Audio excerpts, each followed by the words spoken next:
Good morning, family. I thought that I would start today with another nerd nugget, so we'll see how this all goes.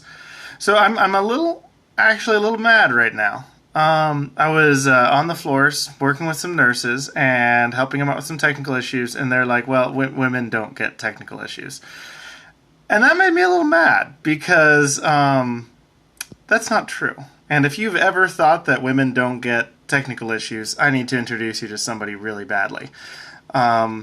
This lady right here, she's pretty. She hails from the Victorian era, so 1830s. Her name is Ada Lovelace. She's very, very important because she is the world's first computer programmer.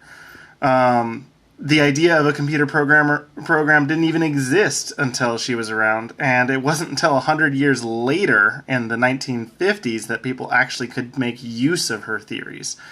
The short version is that the person who invented the computer, he made something called the analytical engine. His name was Babbage. He asked her to translate her paper because he didn't know English, or at least he didn't know English well enough to write analytical paper and things like that. So he handed it off to Miss Lovelace right here, and she noticed that some of his math was wrong, so she corrected his math. So he might have invented the computer, but she was the one who actually would have made it work.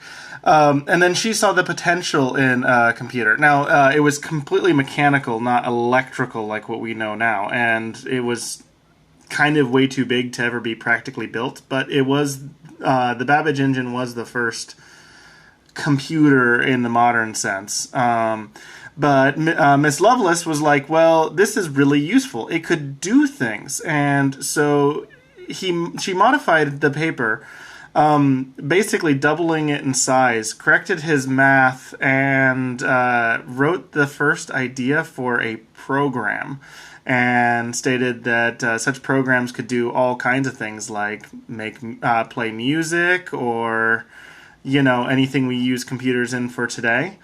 So yeah, next time that you think that women can't do computers, just know that the first person to ever do computers was a woman. So that's your nerd nugget for the day, and I hope everybody has a great Tuesday.